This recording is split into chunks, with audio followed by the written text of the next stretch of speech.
Hello student, स्वागत है आपका एक बार फिर से अपने यूट्यूब चैनल काव्या इंस्टीट्यूट पर। तो दोस्तों, आज हम WEP का सेकंड लेक्चर करेंगे। बोले तो दूसरा पार्ट करेंगे। कल हमने WEP का फर्स्ट पार्ट क्लियर किया था, बोले तो पहला लेक्चर क्लियर किया था जिसमें हमने वर्क को फिनिश किया था, बोले तो कार्य को फिनिश किया था। आज हम सेकंड लेक्चर करेंगे किसका? WEP का, बोले तो वर्क, एनर्जी और पावर का। कौन सा लेक्चर? Second lecture. तो आज हम सेकंड लेक्चर में हम पढ़ेंगे, सबसे पहले हम जो पढ़ेंगे वो पढ़ेंगे किसको? पावर को। किसको? पावर को, बोले तो शक्ति को। कि आखिर में शक्ति होती क्या है, पावर होती क्या है। कल हमने कार्य को एक अच्छी तरह से फिनिश किया था, बोले तो वर्क को कोई भी डाउट नहीं रहा, कोई भी कुछ उसका कोई भी क्वेश्चन नहीं रहा कि आखिर में पूछेगा कहाँ से क्वेश्चन। हमने हर टाइप का वर्क किया था कि आखिर में कांस्टेंट फोर्स द्वारा किया गया कार्य कितना होगा और एक वेरिएबल फोर्स द्वारा कार्य कितना होगा, और कार्य होता क्या है, उसकी यूनिट क्या होती है, उसकी सीजीएस यूनिट क्या होती है, उसकी डायमेंशन फॉर्मूला क्या होता है, उसकी क्वांटिटी कैसी होती है। तो हमने कार्य से बनने वाला हर क्वेश्चन को फोड़ा था। आज हम क्या करेंगे? आज हम पावर से बनने वाले हर क्वेश्चन को फोड़ेंगे कि आखिर में पावर होता क्या है। तो देखो, पावर होता क्या है। पावर को हम P से प्रदर्शित करते हैं। पावर को हम P से प्रदर्शित करते हैं। P बराबर होता है W/T। P बराबर क्या होता है? W/T। बोले तो जो पावर होती है यानी कि शक्ति होती है वो क्या होती है? W/T। जहां पे W क्या है? W है कार्य और T क्या है? समय। T क्या है? समय। अगर हम इस फॉर्मूले से अगर हम शक्ति की डेफिनेशन बनाए कि आखिर में शक्ति होती क्या है, शक्ति की डेफिनेशन क्या होती है, बोले तो पावर होती क्या है और पावर की डेफिनेशन क्या होती है। तो देखो, मैंने आपको शुरू से एंड तक यानी कि जब स्टार्ट किया था पढ़ाना तब मैंने आपको बताया था कि फिजिक्स में डेफिनेशन कभी रटी नहीं जाती है। अगर तुम्हें फॉर्मूला पता है तो तुम चुटकियों में क्या निकाल दोगे? उसकी डेफिनेशन निकाल दोगे। बोले तो शक्ति होती है, शक्ति का फॉर्मूला होता है, शक्ति का ये फॉर्मूला कहता है कि P बराबर W/T होता है, बोले तो कार्य बट्टे समय होता है। मैंने आपको बताया था कि जो नीचे होता है उसे बोलते हैं प्रति एकांक, उसे बोलते हैं प्रति एकांक, और जो ऊपर होता है वो उस पर किया गया एक्शन होता है, उस पर ऊपर जो होता है वो उस पर एक्शन होता है, बोले तो उस पर क्रिया करता है। तो इसकी हम डेफिनेशन बनाए। डेफिनेशन क्या बनेगी कि प्रति एकांक समय पर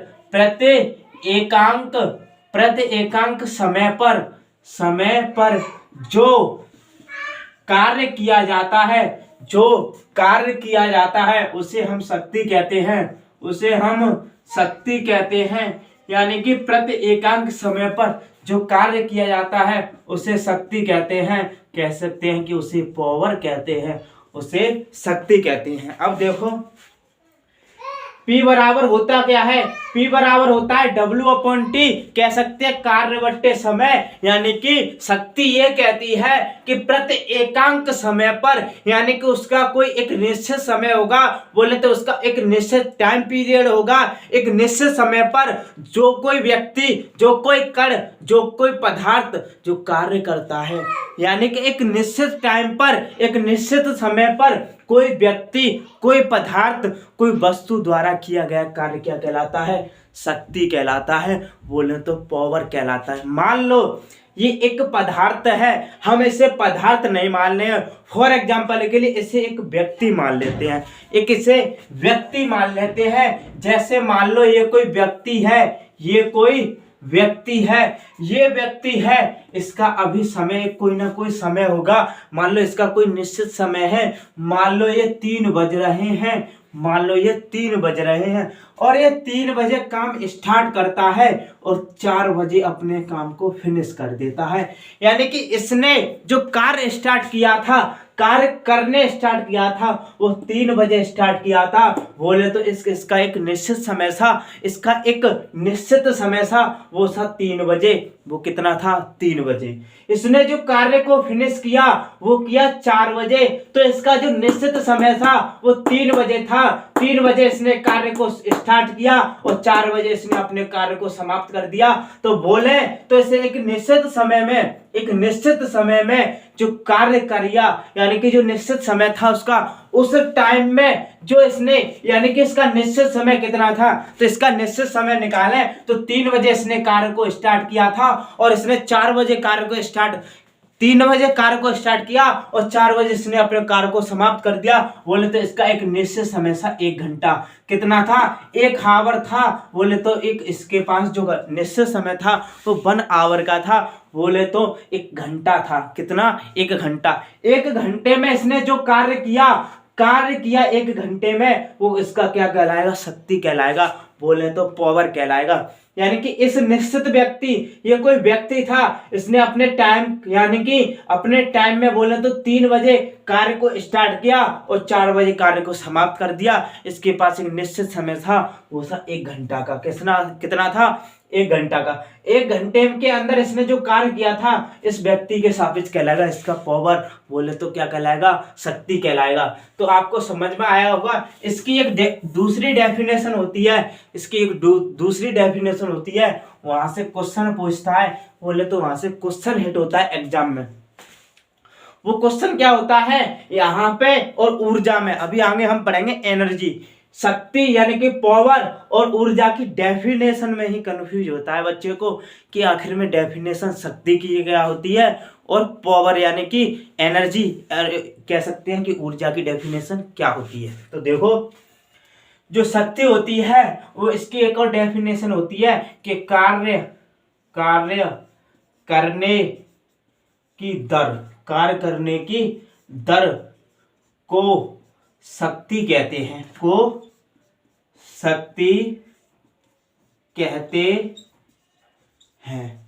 कार्य करने की दर को भी शक्ति कहते हैं और प्रति एकांक समय पर जो कार्य किया जाता है उसे भी हम शक्ति कहते हैं। बोले तो पावर कहते हैं। यहाँ पे बच्चा कंफ्यूज होता है। ये एक प्रीवियस की क्वेश्चन है। बोले तो प्रीवियस ईयर में क्वेश्चन पूछा गया है एयरफोर्स में। किसमें? एयरफोर्स में ये क्वेश्चन पूछा गया है कि कार्य करने की दर को क्या कहते हैं? कार्य करने की दर को हम कहते हैं शक्ति, लेकिन कार्य करने की क्षमता को कहते हैं ऊर्जा। बोले तो एनर्जी कहते हैं। जैसे अभी मैं आपको इसके बाद एनर्जी पढ़ाऊंगा तब उसमें बताऊंगा कि एनर्जी की डेफिनेशन क्या होती है और एनर्जी वाकई में होती क्या है। अभी हम समझ रहे हैं पावर क्या होती है। बोले तो शक्ति क्या होती है? शक्ति होती है कि कार्य करने की दर को शक्ति कहते हैं, या फिर प्रति एकांक समय पर जो कार्य किया जाता है उसे हम शक्ति कहते हैं। तो उम्मीद करता हूं आपको इसकी डेफिनेशन समझ में आई होगी कि आखिर में इसकी डेफिनेशन होती क्या है। अब हम इसकी बात करते हैं। ये वाला नोट पॉइंट आप याद रखना, यहाँ से क्वेश्चन पूछ सकता है कि कार्य करने की दर और कार्य करने की क्षमता में क्या अंतर होता है। तो देखो, अब हम इसके जो पढ़ेंगे वो पढ़ेंगे हम क्या, यूनिट और डायमेंशन। बोले तो मात्रक और विमा क्या होती है। तो देखो, P बराबर होता है W/T। P बराबर क्या होता है? W/T। अच्छा, अगर हम यहाँ से इसकी यूनिट की बात करें, बोले तो मात्रक क्या होता है? कोई बता सकता है? अब तो आपको निकालना पता चल गया होगा कि आखिर में यूनिट और डायमेंशन कैसे निकालते हैं। देखो, ऊपर क्या है? कार्य है। ऊपर कार्य है, बोले तो वर्क है, और वर्क की मैंने आपको कल प्रचलित यूनिट बताई थी, बोले तो फेमस यूनिट बताई थी, वो थी क्या? जूल। क्या थी? जूल। और नीचे क्या है? समय। बोले तो टाइम, और टाइम की यूनिट होती है सेकंड, यानी कि सेकंड। इतना क्लियर होगा? जूल प्रति सेकंड किसकी यूनिट होती है? शक्ति की। क्लियर हुआ? अब देखो, अगर हम यहीं से इसकी सीजीएस यूनिट निकाले, बोले तो इसका सीजीएस पद्धति में मात्रक क्या होता है, यानी कि सीजीएस पद्धति में मात्रक इसका क्या होता है। तो क्या मैं आपको यहां से पूछ सकता हूं कि सीजीएस पद्धति यानी कि सीजीएस सिस्टम होता क्या है? सीजीएस सिस्टम एक वो सिस्टम होता है जिसमें लंबाई को सेंटीमीटर में और द्रव्यमान को ग्राम में और समय को सेकंड में मापा जाता है। उस सिस्टम को कहते हैं सीजीएस सिस्टम, यानी कि इसका पूरा नाम होता है सेंटीमीटर ग्राम सेकंड। क्या होता है? Centimetre gram second CGS system का पूरा नाम होता है, जिसमें लंबाई को सेंटीमीटर में मापा जाता है, द्रव्यमान को ग्राम में मापा जाता है और समय को सेकंड में मापा जाता है। उस सिस्टम को कहते हैं हम क्या? CGS system. हम इसके सीजीएस सिस्टम में यूनिट निकाल रहे हैं, तो ऊपर जो यूनिट है वो कार्य की यूनिट है, और कार्य का मैंने आपको कल बताया था कि वर्क का एक सीजीएस यूनिट होता है, वो यूनिट होता है अर्ग। क्या होता है? अर्ग। बोले तो अर्ग। मैंने कल आपको अर्ग और जूल में रिलेशन भी बताया था कि एक जूल बराबर कितना होता है और एक अर्ग बराबर कितना होता है। एक जूल बराबर होता है 10⁻7 अर्ग और एक अर्ग बराबर होता है 10⁻⁻7 जूल। उसी प्रकार नीचे क्या है? सेकंड। बोले तो टाइम का पीरियड, टाइम का मात्रक है, यानी कि एक समय का मात्रक है, और समय का जो मात्रक है वो चारों पद्धतियों में सेम रहता है। बोले तो सेकंड ही रहेगा। बोले तो इसका सीजीएस में क्या रहेगा? सेकंड ही रहेगा। इतना क्लियर? यूनिट निकाला, सीजीएस यूनिट निकाल लिया। अब बात करते हैं इसके फेमस यूनिट की। बोले तो प्रचलित यूनिट क्या होता है, यानी कि इसका जो प्रचलित यूनिट होता है, प्रचलित मात्रक क्या होता है? शक्ति का एक प्रचलित मात्रक होता है, वो होता है वॉट। क्या होता है? वॉट। अगर इंग्लिश में बात करें तो WATT, यानी कि वॉट होता है। जिस प्रकार से बल का एक फेमस यूनिट होता था, वर्ग का एक फेमस यूनिट होता था, उसी प्रकार से एक पावर का भी फेमस यूनिट होता है, वो होता है वॉट। वॉट थे क्या? वॉट एक साइंटिस्ट थे, उन्होंने इसकी डेफिनेशन को दिया था। बोले तो अपने मत के अनुसार पावर को बताया था। तो कहते हैं ना, जो भी साइंटिस्ट थे उन्होंने अपनी परिभाषा को बनाया और अपने नाम पर इसकी यूनिट दे दी कि हमने इसको बताया था। तो वॉट इसका एक फेमस यूनिट होता है। बोले तो इसका एक फेमस यूनिट होता है, वो होता है वॉट। लेकिन इसका एक और यूनिट होता है। बोले तो एक और यूनिट होता है। देखो, एक और यूनिट की बात करें तो इसका एक फेमस यूनिट के अलावा भी एक यूनिट होता है, वो होता है अश्वशक्ति। बोले तो अश्वशक्ति होता है। अश्वशक्ति इसका एक और यूनिट होता है, यानी कि इंग्लिश में बोले तो इंग्लिश में कह सकते हैं हॉर्स पावर। हॉर्स पावर यानी कि शक्ति का एक और मात्रक होता है, वो होता है अश्वशक्ति। बोले तो हॉर्स पावर। लेकिन रेलवे ग्रुप डी के लिए इंपोर्टेंट क्वेश्चन है कि 1 अश्वशक्ति यानी कि हॉर्स पावर बराबर कितना होता है। तो जो 1 अश्वशक्ति है, बोल सकते हैं कि 1 हॉर्स पावर बराबर होता है 746 वॉट। 746 वॉट। ये इंपोर्टेंट क्वेश्चन है कि 1 हॉर्स पावर कितना होता है। 1 हॉर्स पावर होता है 746 वॉट। कह सकते हैं 746 वॉट। लेकिन अभी हमने इसकी यूनिट को देखा, सीजीएस यूनिट को देखा, फेमस यूनिट को देखा, और फेमस यूनिट के अलावा एक और यूनिट होती है, वो होती है अश्वशक्ति। इतना क्लियर? अब मैं इसकी एक और यूनिट को बताऊंगा, उसे कैसे देखेंगे। देखो, एक और यूनिट की बात करें तो जो P बराबर होता है W/T। क्या होता है? W/T। इतना क्लियर? यहां पे समझो, P बराबर होता है W/T। क्लियर? चूंकि हमने पिछली वीडियो में W बराबर पढ़ा था Fs cos थीटा। बोले तो बल और बल की दिशा में विस्थापन, यानी कि कार्य पढ़ा था। बल गुणा बल की दिशा में विस्थापन को हम कार्य कहते थे, और हम डॉट प्रोडक्ट को हटाते थे तो cos थीटा लगाते थे। अब मैं इस वैल्यू को यहाँ पे पुट करूंगा, P बराबर Fs cos theta upon T.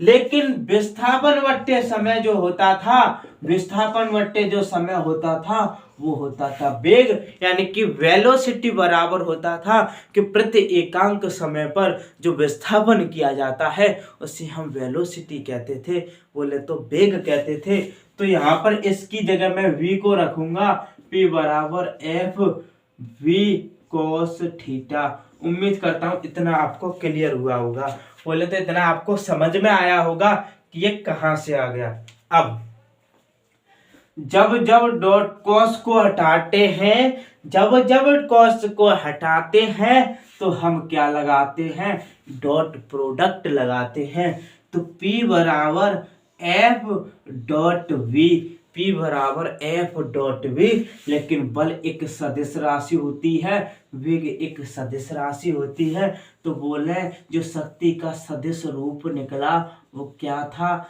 सदिश रूप निकला वो निकला P बराबर एफ डॉट वी, P बराबर f vector dot v vector. लेकिन अगर हम पावर की बात करें वो क्वांटिटी कैसी है, तो मैंने आपको कल बताया था कि अगर हम दो सदिश राशियों का, अगर हम दो वेक्टर क्वांटिटी का डॉट प्रोडक्ट निकालते हैं तो क्या निकलता है मेरे बच्चा, अदिश निकलता है। बोले तो अदिश राशि निकलती है, यानी कि स्केलर क्वांटिटी निकलती है। अगर हम दो प्रोडक्ट यानी कि दो वेक्टर क्वांटिटी का प्रोडक्ट निकालेंगे, डॉट प्रोडक्ट निकालेंगे तो वो अदिश राशि निकलेगी। बोले तो एक स्केलर क्वांटिटी निकलेगी।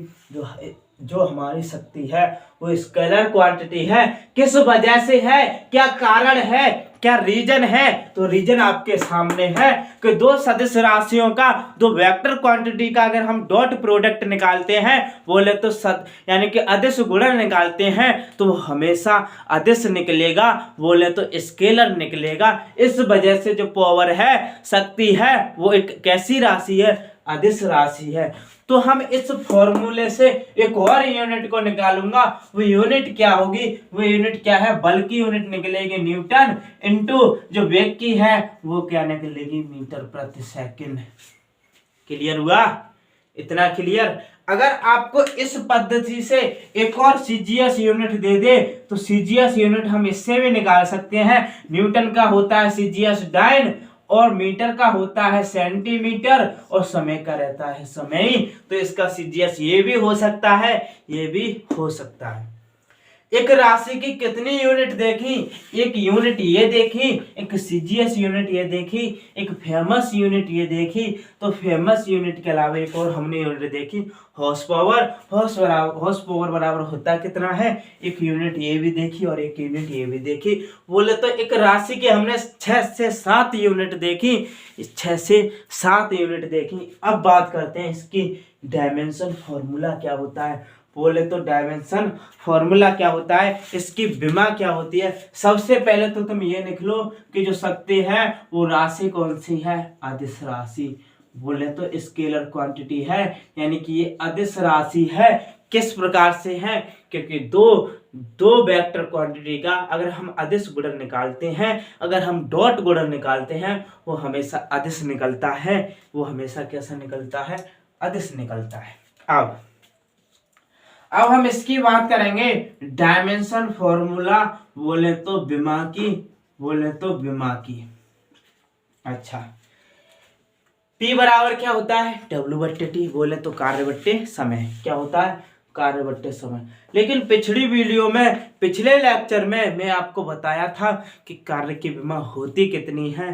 तो देखो सबसे ऊपर क्या है, कार्य की विमा होती है m1 L2 T की पावर -2। नीचे है समय की T1। इतना क्लियर। नीचे से ऊपर ले जाएंगे तो माइनस का T1 हो जाएगा, तो कितना निकलेगा, m1 L2 T की पावर -3। ये शक्ति की विमा होती है, जो P/Q क्वेश्चन है, जो P/Q क्वेश्चन है।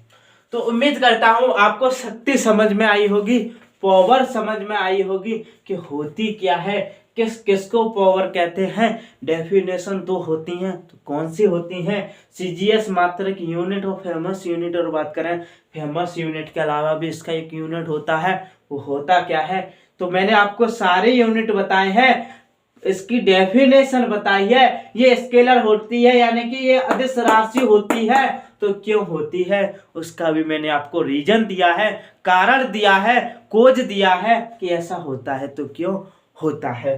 तो आपको इसकी डायमेंशन भी पता चल गई होगी। अब हम बढ़ते हैं, जो आगे पढ़ेंगे वो पढ़ेंगे हम ऊर्जा, बोले तो एनर्जी पढ़ेंगे, यानी कि एनर्जी को पढ़ेंगे। अब देखो इतना क्लियर हो गया होगा, नोट करो नोट करो। अब हम जो नेक्स्ट पढ़ेंगे वो पढ़ेंगे एनर्जी, बोले तो ऊर्जा, बोले तो ऊर्जा। अब देखो क्लियर। अब किसको पढ़ेंगे? ऊर्जा को। ऊर्जा होती क्या है?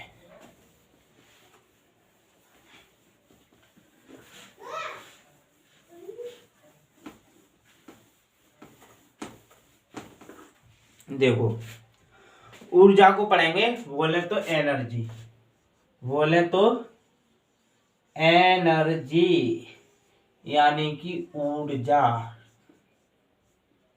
अच्छा, ऊर्जा होती क्या है? अभी हमने शक्ति पढ़ी थी, बोले तो पावर पढ़ी थी। पावर में क्या पढ़ा था कि एक व्यक्ति था, एक निश्चित समय में अपना जो कार्य कर रहा था उसे हम क्या कहते थे? शक्ति कहते थे। लेकिन हमने शक्ति के को डेफिनेशन पढ़ी थी, वो पढ़ी थी कार्य करने की दर को हम क्या कहते हैं? ऊर्जा, यानी सॉरी, कार्य करने की दर को हम क्या कहते हैं? शक्ति कहते हैं। Rate of change in work को हम क्या कहते हैं? पावर कहते हैं। लेकिन शक्ति को कहते हैं, यानी कि हम ऊर्जा पढ़ रहे हैं, ऊर्जा होती क्या है? तो देखो एक ये व्यक्ति है, एक ये व्यक्ति है। बात करें इस व्यक्ति की, तो ये कौन सा है? बहुत दुर्बल व्यक्ति है, बोले तो कमजोर व्यक्ति है। अगर हम इस व्यक्ति से 20 केजी वजन उठवाएं, 20 केजी का वजन उठवाएं, तो इसके लिए संभव नहीं होगा। बोले तो इसकी इतनी कैपेसिटी नहीं होगी कि ये 20 किलो वजन को उठा सके, यानी कि इसकी इतनी क्षमता नहीं है। बोले तो इसकी इतनी इसकी कितनी नहीं है? इसकी क्या नहीं है? इसकी कैपेसिटी नहीं है कि ये 20 किलो वजन को उठा सके, इसकी इतनी क्षमता नहीं है, क्योंकि ये दुर्बल व्यक्ति है। अगर हम यहीं पे इसकी बात करें, ये एक अच्छा यानी कि स्वस्थ व्यक्ति है, ये अपने आप में एक ठीक ठाक बोले तो स्वस्थ व्यक्ति है। अगर हमें इससे 50 केजी वजन उठवाए तो ये आसानी से उठा लेगा, क्योंकि इस व्यक्ति की इतनी कैपेसिटी है, इसकी इतनी क्षमता है कि ये 50 केजी वजन को उठा सके। लेकिन उसकी इतनी कैपेसिटी नहीं है, उसकी इतनी क्षमता नहीं है कि वो 20 केजी भी वजन उठा सके। बोले तो वो 20 किलो वजन नहीं उठा पाएगा, क्योंकि उसकी एक कैपेसिटी नहीं है, उसकी उतनी क्षमता नहीं है। लेकिन जो एक स्वस्थ व्यक्ति है, अपने आप में उसकी कैपेसिटी है, उसकी क्षमता है कि वो 50 केजी वजन को उठा सकता है। तो हम क्या पढ़ रहे हैं? हम पढ़ रहे हैं कि एनर्जी होती क्या है, ऊर्जा होती क्या है। तो हम कह सकते हैं साधारण सी सिंपल सी डेफिनेशन कि कार्य करने की क्षमता को हम ऊर्जा कहते हैं, यानी कि कार्य करने की क्षमता को, यानी कि work done by capacity, capacity of work done की हमको क्या कह सकते हैं? बोले तो एनर्जी कह सकते हैं, यानी कि ऊर्जा कह सकते हैं। तो साधारण सी सिंपल सी भाषा में समझो कि हमने पीछे अभी पढ़ा था कि कार्य करने की दर को शक्ति कहते हैं, लेकिन अब क्या पढ़ रहे हैं? कार्य करने की क्षमता को हम क्या कहेंगे? ऊर्जा कहेंगे।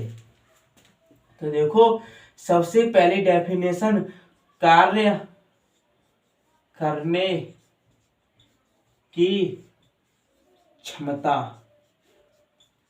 को ऊर्जा कहते हैं। यानी कि कार्य करने की क्षमता यानी कि कैपेसिटी ऑफ वर्क डन को हम कहते हैं एनर्जी, यानी कि ऊर्जा कहते हैं। लेकिन मैं आपको एनर्जी और पावर में डिफरेंस बता दूं, तो जो पावर होती है वो कहलाती है कार्य करने की दर, rate of change in work done को हम कहते हैं पावर। लेकिन कैपेसिटी बाय वर्क डन को कहते हैं एनर्जी, यानी कि ऊर्जा। बोल सकते हैं कार्य करने की क्षमता को हम कहते हैं ऊर्जा। क्लियर? अब देखो यानी कि हमने पिछले जो टॉपिक में पढ़ा था कि शक्ति बराबर तो होता है W/T, इतना क्लियर। लेकिन हमें निकालना है ऊर्जा, बोले तो W यानी कि जो ऊर्जा होती है वो समान प्रकार से कार्य के बराबर होती है। उसका जो यूनिट और डायमेंशन होता है वो कार्य के बिल्कुल इक्वल होता है। तो हम निकालेंगे यहाँ पे W, बोले तो W बराबर होगा P भाग में किस में आ जाएगा, गुणा में, यानी कि W बराबर PT होगा। बोल सकते हैं P क्या है, P एक शक्ति है, बोले तो पावर है, T क्या है, एक समय है, बोले तो टाइम है। यानी कि शक्ति और समय के गुणनफल को हम क्या कहते हैं, ऊर्जा कह सकते हैं, यानी कि कार्य करने की क्षमता को ऊर्जा कहते हैं। इतना के लिए अब देखो, अगर मैं इसका यूनिट निकालूं, सबसे पहले प्रचलित यूनिट की बात करूं, यानी कि फेमस यूनिट क्या होता है, इसका जो फेमस यूनिट होता है वो हमेशा किसके इक्वल होता है, वर्क के इक्वल होता है। बोले तो वर्क का फेमस क्या होता था, जूल होता था। क्या होता था, जूल होता था। अगर हम इसी की सीजीएस यूनिट की बात करें तो इसके वर्क की सीजीएस क्या होती थी, अर्ग होती थी। ठीक उसी प्रकार से कार्य की सीजीएस क्या होगी, अर्ग ही होगी। मैंने वहां पे आपको बताया था कि एक जूल बराबर होता है 10⁻7 अर्ग, और एक अर्ग बराबर होता है 10⁻⁻7 जूल। उम्मीद करता हूं आपको इतना समझ में आया होगा। क्लियर। अब मैं इसकी एक और यूनिट आपको बता सकता हूं, वो इसकी जो होती है एक फेमस यूनिट, वो भी होती है एक फेमस यूनिट में ही आती है, वो होती है इलेक्ट्रॉन वोल्ट। क्या होती है, इलेक्ट्रॉन वोल्ट। बोले तो इलेक्ट्रॉन वोल्ट क्या होती है, इलेक्ट्रॉन वोल्ट। अब क्योंकि लिख लेना 1 इलेक्ट्रॉन वोल्ट बराबर होता है 1 इलेक्ट्रॉन वोल्ट बराबर होता है 1.6 इंटू 10⁻⁻19 वोल्ट। कितना होता है, 1.6 इंटू 10⁻⁻19 वोल्ट। इसकी एक यूनिट होती है, वो होती है इलेक्ट्रॉन वोल्ट। ये पूछा हुआ क्वेश्चन है, बोले तो P/Q क्वेश्चन है कि इलेक्ट्रॉन वोल्ट किसकी यूनिट है, इलेक्ट्रॉन वोल्ट मात्रक किसका है। तो जो इलेक्ट्रॉन वोल्ट है वो मात्रक है ऊर्जा का, बोले तो एनर्जी का। अच्छा, अब मैं इसकी एक और यूनिट की बात करता हूँ, वो यूनिट क्या है, वो यूनिट होती क्या है। हम वो यूनिट निकालेंगे फॉर्मूले से, बोले तो इसके फॉर्मूला से यूनिट निकालेंगे कि यूनिट होती क्या है। तो देखो फॉर्मूले में क्या है कि W बराबर होता है P×T, बोले तो शक्ति गुणा समय। लेकिन हम शक्ति की एक और यूनिट पढ़ के आए हैं, जो फेमस यूनिट थी वो होती थी वॉट, और समय की होती है सेकंड। समय की होती है सेकंड। एक यूवी यूनिट हो सकती है। इसका जो ये जो यूनिट है उसका एग्जामिनर जो पूछता है वो क्या बना के पूछता है, वो इसका मेकअप बना के पूछता है। वो कैसे पूछता है कि शक्ति की यूनिट होती है वाट, और सेकंड यानी कि टाइम की यूनिट की जगह वो रख देता है दिन। बोले तो वॉट इंटू दिन भी इसकी यूनिट हो सकती है, किसकी, एनर्जी की। किसकी, एनर्जी की। अच्छा, इतना क्लियर। यानी कि हमने इसकी यूनिट को देख लिया। अब बात करते हैं कि जो राशि है वो कैसी है, राशि है वो कैसी है।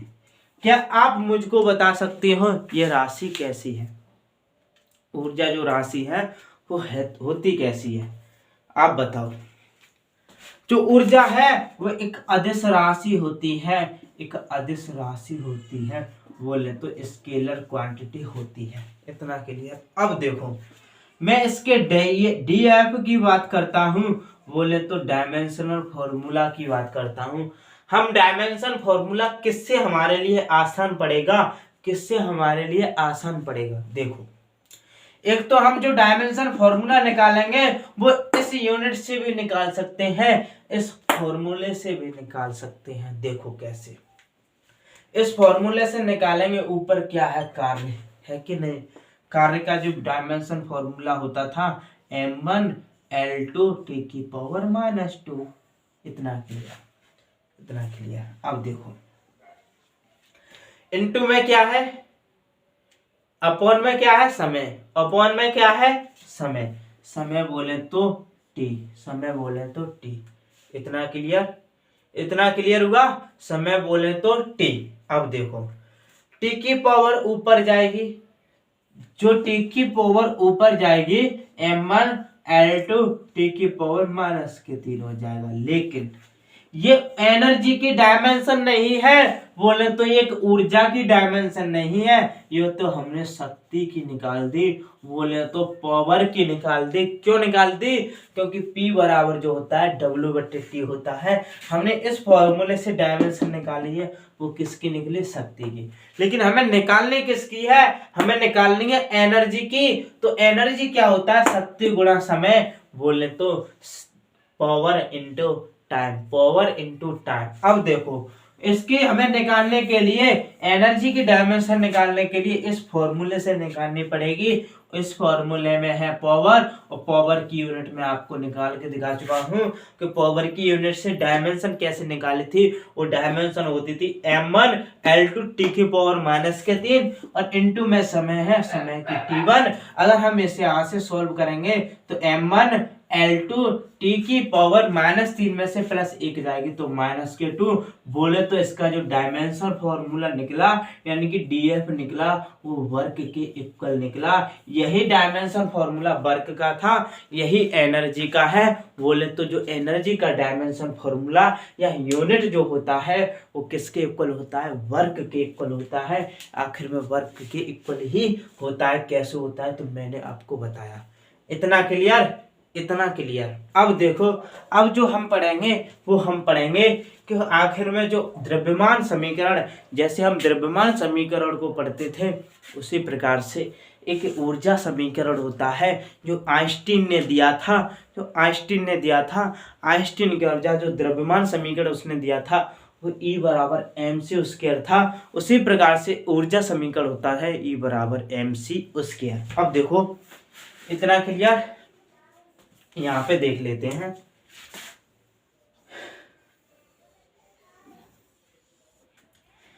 ऊर्जा समीकरण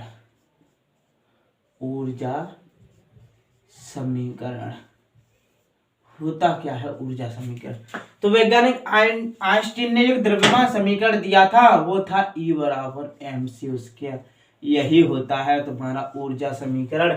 इसी को बोलते हैं ऊर्जा समीकरण और इसी को बोलते हैं द्रव्यमान समीकरण। तो देखो हम यहाँ से क्वेश्चन कैसे पुटअप कर सकता है, एग्जामिनर है वो तुम्हारे एग्जाम में क्वेश्चन को कैसे हिट कर सकता है। तो देखो इस फॉर्मूले का तुम्हें क्या देगा? मेकअप बना के देगा। बोले तो ये फॉर्मूला है किसका है? ये फॉर्मूला है एनर्जी का यानी कि ऊर्जा का। इतना क्लियर तो है आपको। ई हमारे क्या है? E for energy, M for mass और C for speed of light. बोले तो प्रकाश की चाल। जो प्रकाश की चाल होती है वो एक स्पीड कांस्टेंट होती है, वो होती है 3 × 10⁸ मीटर प्रति सेकंड। अब हम यहाँ से जो एग्जामिनर है वो तुमसे पूछेगा कि mc² की विमा कितनी होगी, यानी कि विमा कितनी होगी। तो मैं आपसे यहाँ से क्वेश्चन पूछ सकता हूँ कि जो E = mc² है, बोले तो mc² है वो किसके इक्वल है? mc² है वो एनर्जी के इक्वल है। तो इसका जो डायमेंशन फॉर्मूला होगा बोले तो dF होगा, वो एनर्जी के इक्वल ही होगा। यानी कि इसका जो डायमेंशन फॉर्मूला निकलेगा m1L2 टी की पावर -2 ही निकलेगा। यही जो एग्जामिनर है वो आपसे सीधे क्वेश्चन पूछता है कि mc² की डायमेंशन फॉर्मूला क्या होगा। तो क्या होगा आपका आंसर? E = mc² होता है। जो mc² होता है वो एनर्जी के इक्वल होता है, क्योंकि E = mc² होता है वो ऊर्जा का समीकरण होता है। अगर हम mc² की डायमेंशन फॉर्मूला निकालें तो वो निकलेगी m1L2 टी की पावर -2। इतना क्लियर। अब देखो जो आखिर में ऊर्जा समीकरण होता क्या है, आखिर में ऊर्जा समीकरण होता क्या है, ये भी तो क्वेश्चन पूछ सकता है कोई। मान लो एग्जामिनर ना पूछे, लेकिन कोई सामने वाला पढ़ने वाला व्यक्ति बोले तो तुम्हारा बहन भाई कोई भी पूछ सकता है कि E बराबर MC स्क्वायर होता क्या है। तो देखो E बराबर MC स्क्वायर होता है, वो एक ऊर्जा समीकरण होता है, बोले तो एनर्जी का जो समीकरण होता है, इक्वेशन होती है, उसे हम कहते हैं E बराबर MC स्क्वायर। लेकिन एनर्जी की इक्वेशन कहती क्या है, इक्वेशन कहती है कि एनर्जी को ना तो उत्पन्न किया जा सकता है और ना ही नष्ट किया जाता है। यानी कि ऊर्जा को एक प्रकार से ना तो उत्पन्न किया जा सकता है और ना ही नष्ट किया जा सकता है, उसे केवल एक रूप से दूसरे रूप में परिवर्तित किया जा सकता है, यानी कि कहने को बदला जा सकता है। तो यहाँ पे लिख सकते हैं कि ऊर्जा को ना तो नष्ट किया जा सकता है, और ना उत्पन्न किया जा सकता है,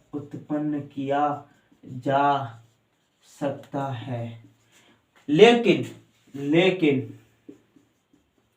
उसे एक रूप से दूसरे रूप में बदला जा सकता है।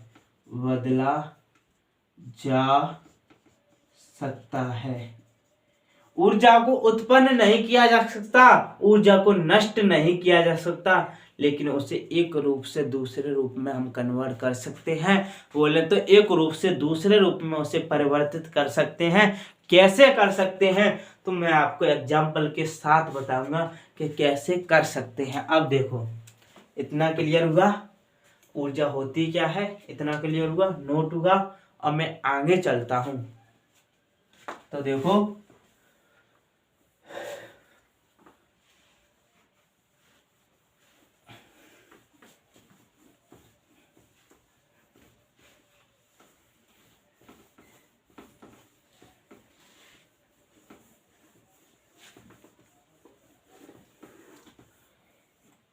अब देखो फॉर एग्जाम्पल के लिए, एग्जाम्पल नंबर 1 हम लेते हैं कि विद्युत मोटर बोले तो इलेक्ट्रिक मोटर। जो इलेक्ट्रिक मोटर है यानी कि विद्युत मोटर है, वो किस प्रकार की एनर्जी को अपने अंदर रखती है और अपने अंदर उस एनर्जी को रखती है, तो अपने अंदर की एनर्जी को परिवर्तित किस में करती है, बोले तो किस में बदलती है। तो जो विद्युत मोटर है वो अपने अंदर विद्युत ऊर्जा को रखती है, यानी कि इलेक्ट्रिक एनर्जी को रखती है। जो विद्युत मोटर है वो विद्युत ऊर्जा को कन्वर्ट करती है यांत्रिक ऊर्जा में, बोले तो यांत्रिक ऊर्जा में बदलती है। ये क्वेश्चन पूछा हुआ है कि विद्युत ऊर्जा है, बोले तो विद्युत ऊर्जा किस ऊर्जा को किस में बदलती है। विद्युत ऊर्जा है वो विद्युत मोटर है वो विद्युत ऊर्जा को यांत्रिक ऊर्जा में बदलती है, बोले तो यांत्रिक ऊर्जा में बदलती है। अब देखो एग्जाम्पल नंबर 2 है, ये भी क्वेश्चन पूछा हुआ है, जो है तुम्हारा जनरेटर। बोले तो शादी विवाह में तुमने जनरेटर को बहुत देखा होगा कि जनरेटर का कार्य क्या है। तो जो जनरेटर होता है उसके अंदर विद्युत ऊर्जा होती है, बोले तो एक विद्युत ऊर्जा होती है, यानी कि अपने अंदर विद्युत ऊर्जा होती है, जनरेटर के नहीं होती है। उसके अंदर जो होती है वो यांत्रिक ऊर्जा होती है, बोले तो कार्य करने वाली ऊर्जा होती है, जिसे हम कहते हैं यांत्रिक ऊर्जा। बोले तो इसकी जो अंदर होती है वो होती है यांत्रिक ऊर्जा। क्या होती है? यांत्रिक ऊर्जा।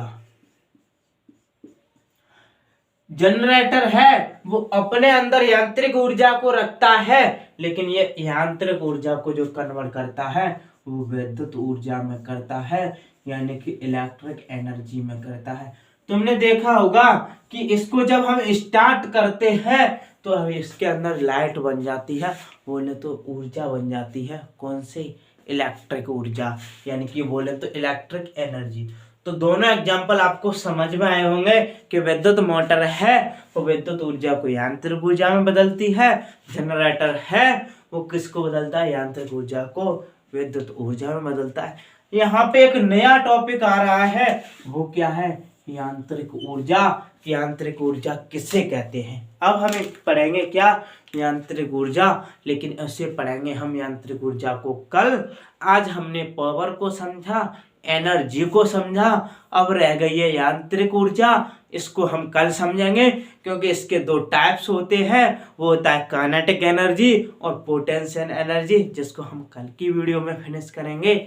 आज के लिए इतना ही, मिलते हैं कल। जुड़े रहिए हैं हमसे और हमारे YouTube चैनल काव्या इंस्टीट्यूट को सब्सक्राइब कर लीजिए, बेल आइकन प्रेस कर लीजिए, जिससे आने वाले नोटिफिकेशन की जानकारी आपको सबसे पहले मिले। एंड करते हैं आज को एक शायरी के द्वारा, बोले तो एक मोटिवेशन के द्वारा, यानी कि कहते हैं कि कह गया टोकरी वाला, कह गया टोकरी वाला, देकर फूल कह गया टोकरी वाला, कि तू तैयारी करता रह जाएगा, उसे कोई ले जाएगा सरकारी नौकरी वाला। कि देकर फूल कह गया टोकरी वाला, कि तू तैयारी करता रह जाएगा, उसे कोई ले जाएगा सरकारी नौकरी वाला। जय हिंद, जय भारत।